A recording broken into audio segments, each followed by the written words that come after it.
어떤 남자가 친구하고 노는 걸 그렇게 좋아하다가 어느 날 이제 자매를 만나서 결혼하게 됐습니다. 결혼하고 나니까 저녁 되면 꼬박꼬박 집에 들어가야 되고, 그러니까 그 친구와 만나서 늘 늦게까지 놀던 일을 할 수가 없게 된 거예요. 너무 답답한 거예요. 물론 아내가 늘 집에 있으니까 일찍 돌아가야 됩니다만은 이 남자의 고민은 뭐냐면, 어떻게 하면 결혼 전에 그 친구와 함께 지냈던 그 시간들을 계속 좀 즐기며 살아갈 수가 없을까, 이런 게 계속 끊임없이 고민이 됐습니다. 직장 마치면 집에 들어와야 되니까. 전에는 직장 마치면 친구 만나서 시간 보내고, 어떨 때는 같이 친구 집에서 자기도 하고 여행도 다녔는데, 딱 결혼하고 나니까 꼼짝없이 집에 와야 되는 거예요. 제가 결혼해서 겪었던 똑같은 문제를 이 형제가 겪는 거예요. 아니, 나는 친구와 같이 지내는 게 좋았는데, 뭐 결혼한 것도 좋았지만, 아니 결혼하고 난 다음부터는 이 자유가 사라지게 된 거예요. 그래서 이 친구가 고민하다가 아내에게 솔직히 말했습니다. 우리 헤어지자. 친구랑 더 잘 옛날처럼 놀려고 이혼하겠다고 그렇게 이제 아내한테 말을 하니까, 아내가 말도 안 된다. 그냥 시간 나는 대로 친구 만나면 되지. 아니 어떻게 또 이혼할 생각을 하냐. 그런데도 불구하고 이 남자는 계속 쪼르는 거예요. 당신이 미워서 그런 거 아니다. 나는 친구 못 만나는 게 너무너무 답답하다. 그래서 친구하고 좀 여행도 좀 다니고, 옛날처럼 좀 저녁까지 늦게 있다가 또 같이 잠도 자면서 또 이야기도 하고 이러고 싶은데, 너 때문에 내가 너무 답답하다. 이렇게 자꾸 이야기하니까 이 이야기가 그냥 농담으로 한 말이 아니라 진짜 진지하다는 사실을 알았던 아내가 고민하다가, 그러면 조건이 하나 있다. 뭐냐? 우리 교회에 하고 있는 새가족반이 들어와서 완전히 이수하면 그때는 내가 이혼해 주겠다. 이제 아내가 다니는 그 교회 새가족반에 등록하고 양육을 받으면 자기는 이혼해 주겠다는 거예요. 그거 얼마나 좋겠습니까? 예, 우리 양준이 형제가 뭐 내부만 교회 나와주면 다시는 교회 나오라 말 안 하겠다, 그 이야기 들을 때, 와, 자유, 내부는 못 나가주지 뭐. 이래가 나왔다가 사주 지난 다음에 계속 나와서 세례받고 지금 목자가 됐습니다. 그날 참 사주 말 때문에 걸렸던 것처럼 이 남자도, 그래? 그 새가족반 이수하는 게 얼만데? 그래, 너 그 기간이면 내가 참을 수 있지. 그래서 이제 그 교회 예배를 드리고 이제 새가족반에 이제 참석하기 시작했습니다. 그런데 딱 둘째 주 딱 되고 나니까 새로운 고민이 생긴 거예요. 이러다 내 예수 믿겠다, 이런 마음이, 아니 그 지내는 2주 동안에 이러면 내가 예수 믿겠다, 이런 생각이 들게 된 거예요. 와, 이러다 내 예수 믿는 거 아니야? 막 이제 이런, 아니 생각도 못했던 그런 불안한 느낌을 중단할 수가 없었습니다. 왜냐하면 이것만 이수만 하면 이제 이혼하고 친구하고 자유롭게 지낼 수 있으니까. 그런데 그렇게 3번, 4번 예배 드리다가 이 예배를 중단할 수가 없어서 10번째 예배 드릴 때 세례를 받게 됐습니다. 세례 받는 날 간증을 하는데, 나는 새가족반 양육을 받고 나면 아내와 이혼하기로 합의를 하고 왔는데 오늘 내가 예수 믿고 세례 받고 있습니다. 그랬더니, 아니 친구하고 더 즐거운 시간을, 옛날 결혼하기 전에 그 친구들 우정을 쌓기 위해서 이혼하겠다는 말도 온 성도들이 충격을 받았지만, 그래가지고 또 교회 나와서 또 세례받게 된 게 너무 기뻐서 사람들이 막 환호를 지르고 박수를 쳤습니다. 우리도 쳐야 되는데. 여러분, 우리가 변화가 안 되는 이유는요, 말씀을 제대로 안 듣기 때문에 변화가 안 되는 거예요. 말씀을 들을 때 그냥, 아니 뭐 양진은 목자는 그 4주밖에 안 나왔잖아요. 4주도 아니고 2주째인가 그때 변화가 일어나기 시작했거든요. 교회를 오래 다니는데도 불구하고 말씀을 제대로 안 듣고 하나님 말씀으로 진지하게 듣지 않으니까 변화가 안 일어나는 거지, 누구든지 말씀을 제대로 들으면 변화가 돼요. 저도 이미 중학교 다닐 때 예수님 확실히 믿고 신앙생활 하게 된 것은 예배 시간에 말씀 들었기 때문에요. 똑같은 오늘처럼 어른 예배에 참석해서 말씀을 들을 때 이건 하나님이 나에게 주신 말씀이다, 그건 100% 믿어지지는 않았으나 말씀을 듣는 동안에 변화가 일어났거든요. 그러니까 여러분, 우리가 변화가 일어나지 않는 이유는 다른 데 있는 것이 아닙니다. 우리는 지난 시간에 어떻게 하면 좋은 신자가 그리스도인이 될 수 있느냐, 그 방법에 대한 이야기를 함께 나누었습니다.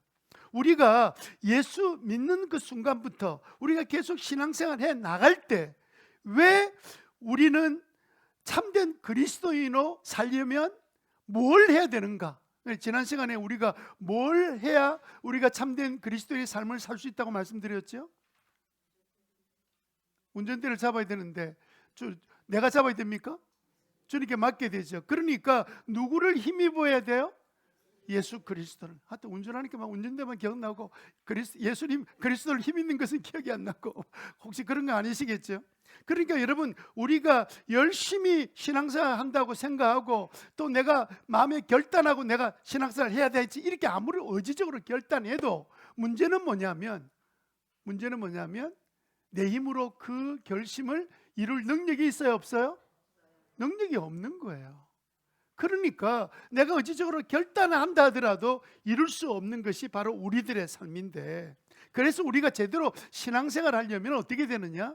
하여튼 예수님을 힘입어야만이 신앙생활 할 수 있습니다. 그래서 제가 지난 시간에 예수님이 태양이라면 우리는 뭐라 그랬어요?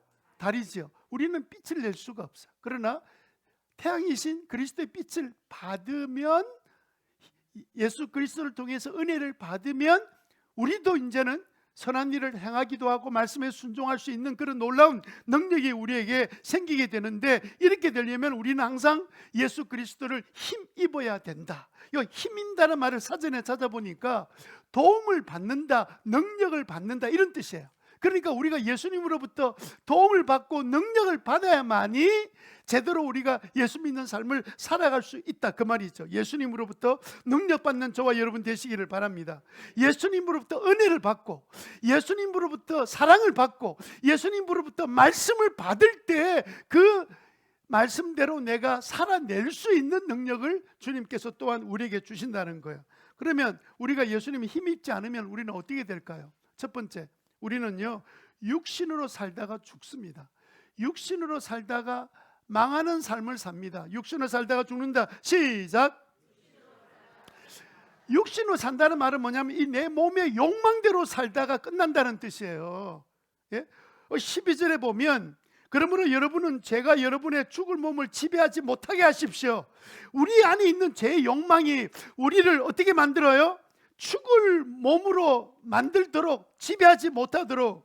그래서 우리는 여러분이 몸의 정욕에 굴복하는 일이 없도록 하십시오. 그렇게 우리의 육체의 욕망을 이겨나가려면 어떻게 됩니까? 예수님을 힘입는 방법 외에는 다른 방법이 없어요.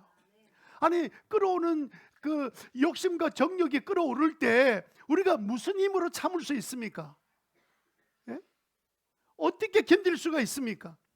견딜 수 없다는 이야기예요. 그럼에도 불구하고 우리가 예수님을 힘입지 않고 인생을 살고 신앙생활하면 번번이 유혹에 넘어지는 삶을 사는데, 6절에 보니까 이런 말씀이 있어요.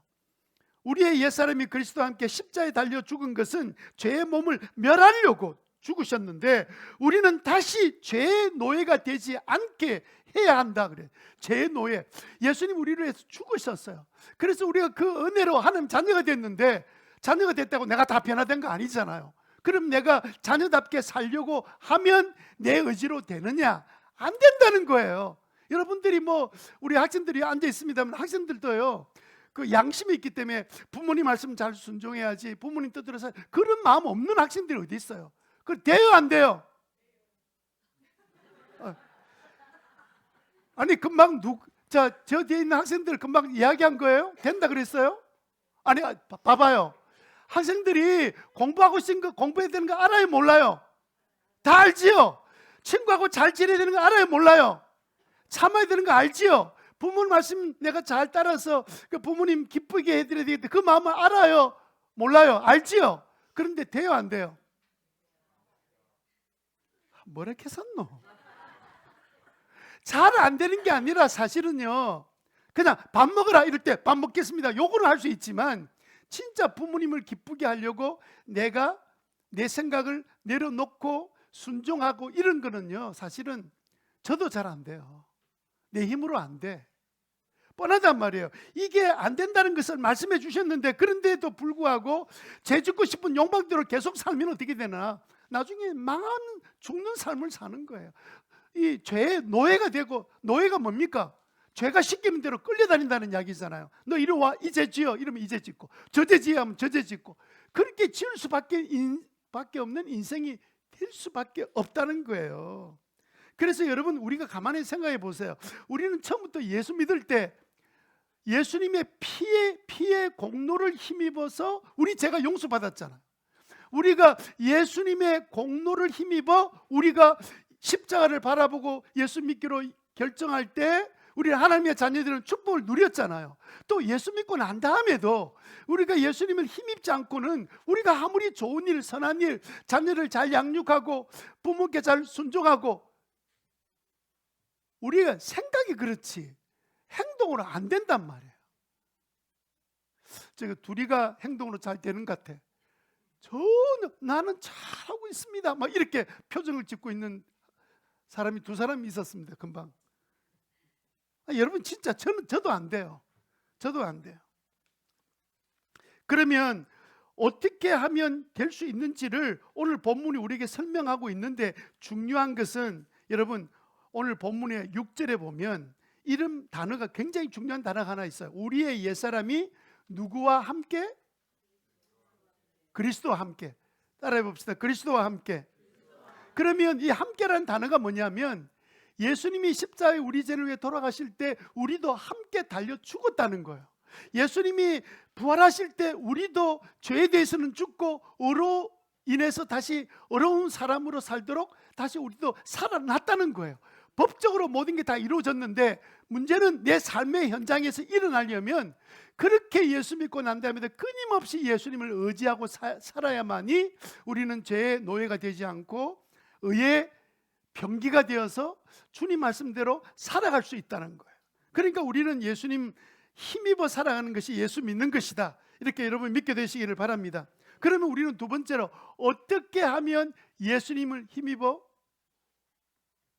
살 수 있을까요? 우리 학생들을 위해서 제가 지금 설교를 지금 확 줄이려고 지금 마음 먹고 있는데, 저를 안 쳐다보는 학생 때문에 길게 해야 되나 막 이런 좀 고민이 지금 시작되고 있습니다. 저 대학생들 저 쳐다보면 시간 설교 확 줄어가지고 제 생에 이렇게 짧게 한 설교가 없을 정도로 딱 줄여서 할 건데, 난 안 쳐다보고 옆에 친구 쳐다보면 생각이 바뀔 수 있습니다. 저는 인간이 돼가지고 생각이 막 왔다 갔다 해요. 자, 우리가 어떻게 하면 그러면 예수 그리스도를 힘입어서 참된 그리스도인, 믿음으로 사는 삶을 살 수 있을까? 두 번째 우리가 해야 될 것은 뭐냐면, 날마다 내가 죽어야 합니다. 날마다 누가 죽어야 돼요? 내가 죽어야 돼요. 내가 죽는다, 이 말은 이제는 내 생각과 내 자아와 내 뜻과 내 욕망을 내가 이제는 십자가에 달려 죽을 때 예수님과 함께 완전히 죽어서 죄에 대해서는 이제 자유가 된 거예요. 우리는 죄에 대한 벌 받지 않습니다.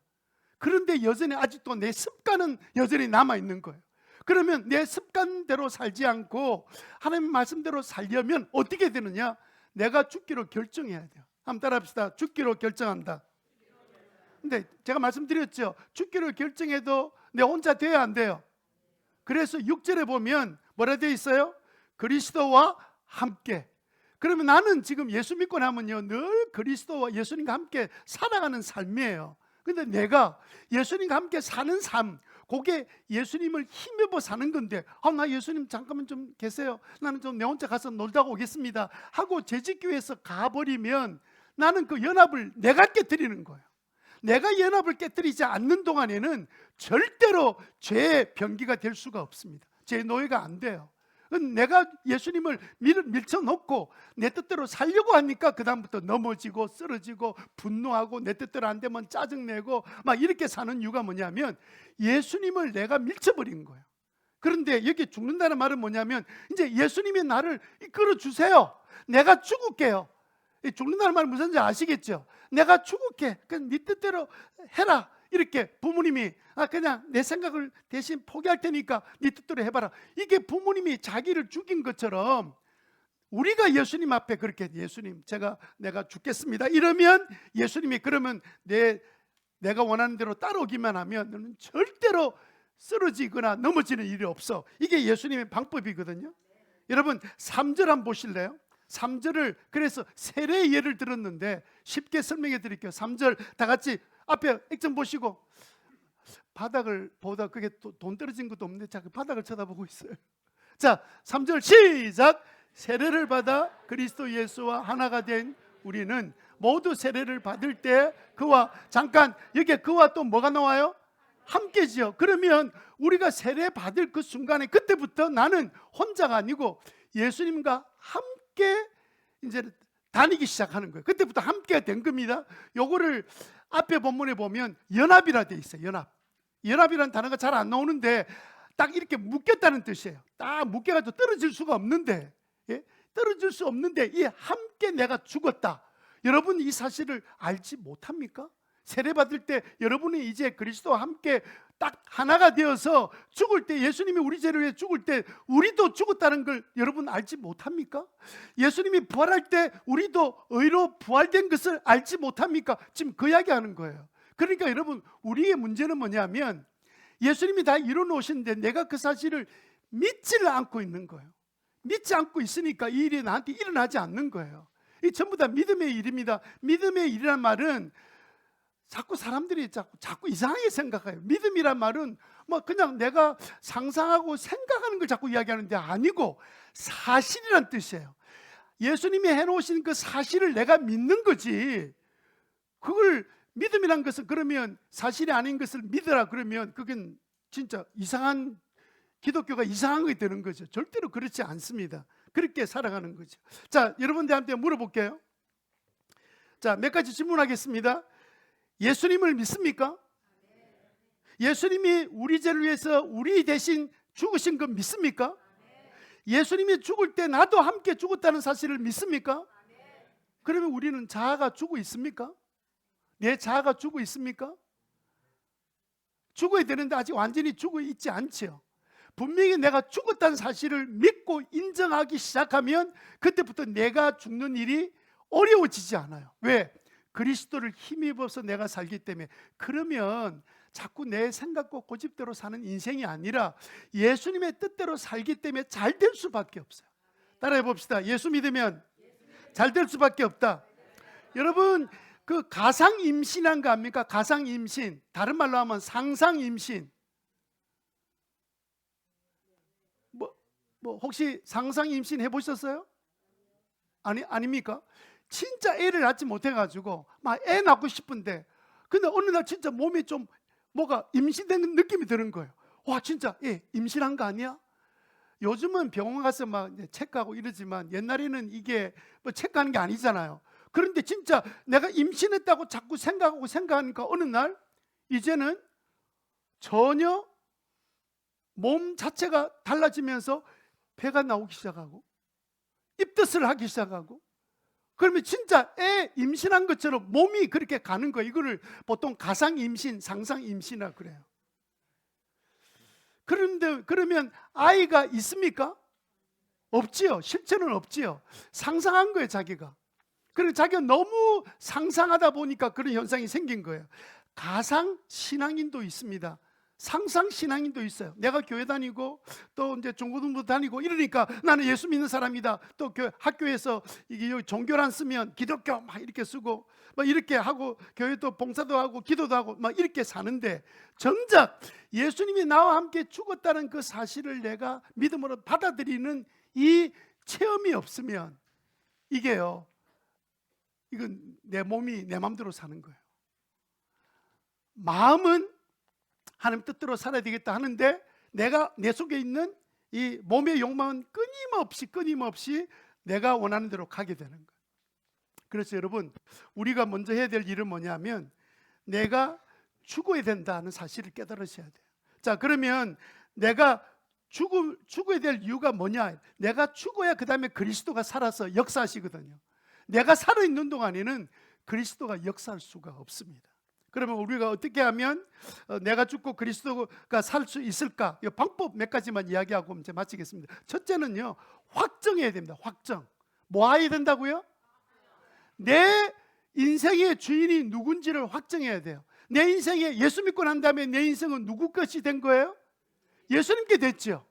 그런데도 그냥 내가 아직도 내 인생은 내 것이다 이렇게 착각하기 시작하면 그 다음부터는 예수님이 역사하지 않으세요. 우리가 예수님이 그렇게 기도 응답하고 역사하신다는데 어떤 사람은 주님께서 막 역사하셨다, 기적이 일어났다 막 이러는데 어떤 사람은 맹송맹송한 거예요. 그 왜 그런 줄 아세요? 다른 거 아닙니다. 예수님을 내가 예수 믿으면서도 예수님을 나의 주인으로 여긴 게 아니라 손님으로 여긴 거예요. 손님으로. 성경에 나와 있는 가나온인 잔치에 보면 가나온인 잔치에 물이 뭐로 바뀌었어요? 포도주로 바뀌어졌죠. 그 바뀌어질 때 어떻게 바뀌어진 줄 압니까? 예수님이요, 그 마리아가 어머니가 부탁하는데 아닙니다, 이 일은 나와 아무 상관없습니다 하고 딱 거절했어요. 그런데 그 다음에 뭐라고 이야기한 줄 압니까? 하인들을 불러다가 이렇게 말합니다. 이분이 시키는 대로 하라. 그러면 하인들이나 종은 잘 보인다, 잘 깨끗하게 보인다, 막 비디오처럼 보인다. 자, 보세요. 참 이게 놀라운 일인데 그때 마리아가 했던 말을 보면 이분이 시키는 대로 해라 이랬거든요. 그러면 종은 누구 말만 들어요? 주인 말만 듣죠. 그러면 이제부터는 이 순간에는 이분이 너희들의 주인이다, 시키는 대로 하라는 뜻이에요. 그래서 진짜 시키는 대로 했습니다. 밖에 물을 떠가지고 그 통, 손발 씻는 그 물통 있잖아요. 거기다 가득 물을 채워라. 채웠습니다. 뭐 시킨 대로 했습니다. 그리고 그 다음에 그 물을 떠가지고 연회장한테 갖다 주라. 연회장 갖다 주란 말은 이걸 마실 물로 주라는 말이고, 이게 뭐 이상한 일이죠. 뭐가 어찌 되는지는 모르지만 그 종들이 와요. 뭐 때문에 그래야 됩니까? 하나도 묻지 않았습니다. 그냥 시키는 대로 그대로 했습니다. 시키는 대로 해 나갈 그 순간에 성경 보세요. 물이 포도주로 변화되어 이렇게 되어 있습니다. 물이 포도주로 변화된 것을 누구만 알더라? 그때 떠주라고 할 때 떠줬던 종들만 알더라. 성경이 그렇게 되어 있어요. 그러니까 그 사건은요, 예수님을 주인으로 딱 모시는 순간에 이 사건이 일어난 거예요. 여러분, 우리 가정에 문제들이 많습니다. 어려움이 있습니다. 내 인생에 해결이 될 문제들이 있습니다. 왜 나는 해결이 안 될까요? 기도해요. 주님, 예수님은 나의 주인이십니다. 이렇게 기도는 다 하는데 실제로는요, 주님은 주인이 아니고 손님이에요. 손님. 내가 주인이야. 그냥 기억나면 내 주님 찾고, 기억 안 나면 주님 잊어버린 채로 살고. 그럼 주인이 누구예요? 내가 주인이지. 그래서 여러분, 내가 죽는 방법은 뭐냐면 주인이 누군지를 결정해야 돼. 주인은 예수님입니다. 내가 예수님으로 모시겠습니다. 그렇게 할 때 예수님이 그때부터 역사를 행하시는 거예요. 두 번째는요, 따라 봅시다. 날마다 죽어라. 예, 이게요, 계속 그렇게 계속 어렵습니다. 그런데 여러분, 마음의 결정을 하면 누가 도와줘요? 그래서 세 번째, 주님께서 도와주신다. 주님께 맡기라는 거예요. 여러분, 그 성경 말씀 로마서 8장 26절 보십시오. 성령님도 도와주셔요. 성령 어떻게 도와주신지 한번 읽어보겠습니다. 26절 시작. 이와 같이 성령께서도 우리의 약함을 도와주십니다. 우리는 어떻게 기도해야 할지도 알지 못하지만 성령께서 친히 이루 다 말할 수 없는 단식으로 우리를 대신하여 간구하여 주십니다. 여러분, 우리가 주님께 맡기기로 딱 결정하고 나면 그때는 성령이 우리가 구해야 될 것까지도 알려주셔서, 예수님은 우리를 위해서 중보하고 기도해 주실 뿐만 아니라 성령은 우리가 뭘 구해야 될지 알게 해주시고, 심지어는요, 대신 간구하여 주신다고 말씀하셨어요. 뭐 할 때? 이 구절이 모든 사람이 다 해당되는 게 아닙니다. 뭐 할 때만 해당이 돼요? 예수님을 주인으로 모시는 순간부터 그때 역사가 일어나는 거예요. 여러분, 믿게 되시기를 바랍니다.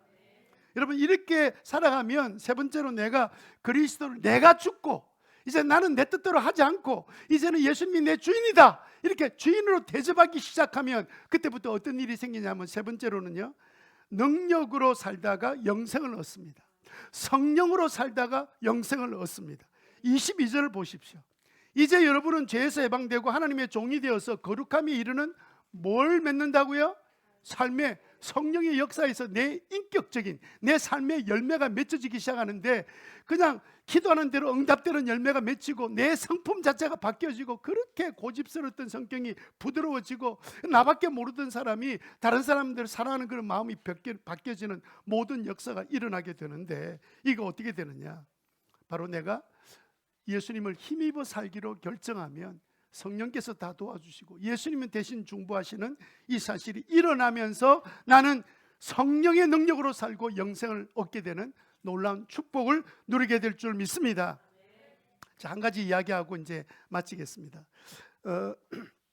제가 우연찮게 분당 우리 교회 이산수 목사님 만나서 잠깐 같이 이야기하고 지낸 적이 있었는데, 지난주 중에 제가 이산수 목사님 책을 읽었어요. 그 책 중에서 자기 교인 이야기를 소개한 그 이야기를 여러분들한테 좀 전해주고 오늘 말씀을 마치겠습니다. 그 교회 박재봉 집사라고 있는데, 이분이 얼마나 교회 일을 신실하게 잘하는지, 이분이 갑자기 심장마비로 돌아가시고 난 다음에 사람이 딱 죽고 나니까 그 하던 일에 빈자리가 그냥 텅 빈 것처럼 느낄 정도로 그렇게 신실하게 사역했던 분이신데 갑자기 심장마비로 돌아가셨어요. 이분은 뭐 하는 분이냐면, 그 동남아나 중동에다가 소형 그 의료기를 생산하는 그 생산할 수 있도록 만드는 제반 기계를 만들어 제공하는 사람이에요. 중소기업 사장인데 갑자기 돌아가셨습니다. 그래서 이 사실을, 보통은 중소기업 사장이 죽으면 그 회사 다 문 닫거나 뭐 하여튼 이상이 돼버리는데, 그 외국 바이어들에게 전부 다 부고 사실을 다 알렸답니다. 알렸는데 어떤 회사는 연락이 오기를, 대표 되시는 분은 돌아가셨지만 우리는 당신 회사와 계속 거래를 하고 싶다. 심지어는 20대의 한 회사에서는 고객이 어떻게 그 아들한테, 재봉 집사님 아들한테 이메일로 왔는데 뭐라고 됐냐면, 아버지가 돌아가셨다는 부고를 듣고는 이렇게 글을 보냈습니다. 너 아버지는 나와 단순한 사업 파트너가 아니라 한 가족이었다. 그러니 너는 내 아들과 똑같아. 그래서 어떤 어려움이든 부탁할 일이 있으면 뭐든지 내게 부탁해라. 내가 할 수 있는 대로 해주마. 그런 이야기, 문자를 받은 거예요. 그러면 그분 도대체 사업을 어떻게 한 거예요? 이제 이 목사님이 그 장례를 끝내고 난 다음에 그 이제 20대 되는 딸이 또 하나 있는데, 딸이 얼마나 힘들까? 아들은 아들이고 또 딸은 딸이니까. 그래서 이제 딸에게 위로의 말을 하려고 그런 이제 연락을 했더니, 이제 한 번은 이제 교회 뭐 예배 마치고 이제 찾아오게 된 것 같아요. 그래서 이제 목사님 만나서, 목사님 너 얼마나 마음이 힘들어? 이렇게 이제 질문하니까 그 딸이 눈물을 이렇게 그렁그렁 그리면서 했던 말이 뭐였냐면, 아빠가 너무 일찍 돌아간 것이 섭섭하기는 하지만 저는 아무런 여한이 없습니다.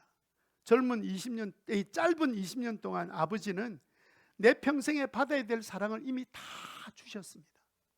여러분, 우리가 나중에 어느 날 우리가 이 땅을 떠나게 될 때 남아있는 자녀들이, 우리 아버지, 우리 어머니는 우리들한테 그냥 아낌없이 사랑을 다 부어주시고 가셨기 때문에 우리는 슬프기는 하지만 아쉬운 마음이 하나도 없고 너무 감사한 것밖에 없습니다. 이런 이야기 들을 수 있으면 얼마나 좋겠습니까? 그럼 이분은 도대체 어떻게 해서 이게 가능했는가 하고 이제 목사님이 소개를 한 거예요.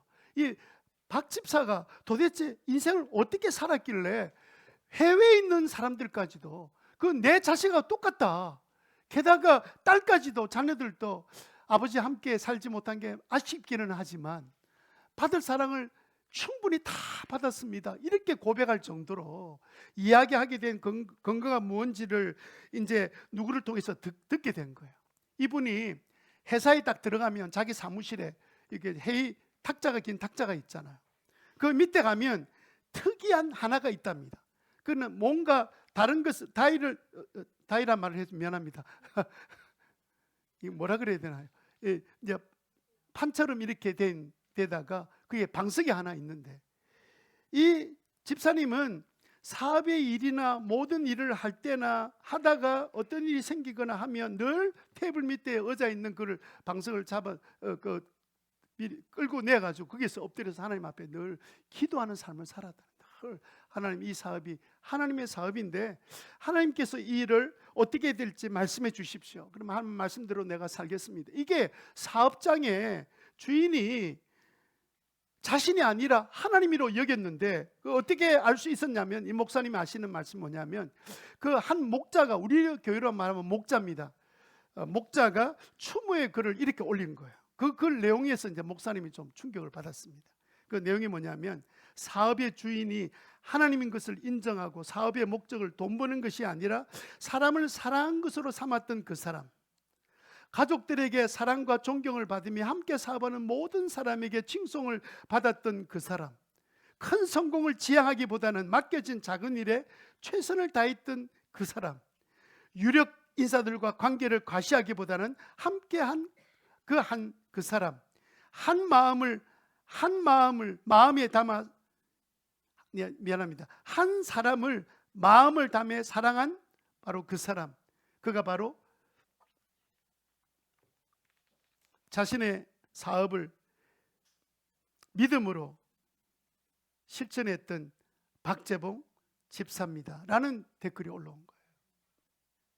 여러분, 저는 이걸 다른 이야기 하자는 게 아니고, 청소년 시절부터 내 인생에 나를 이끌어 가실 분은 하나님이시다라고 믿고 내 뜻을 죽이기 시작하고 주님 뜻대로 내가 살겠습니다, 이렇게 살아가는데 어떻게 하나님께서 그 일에 복을 내려주시지 않겠습니까?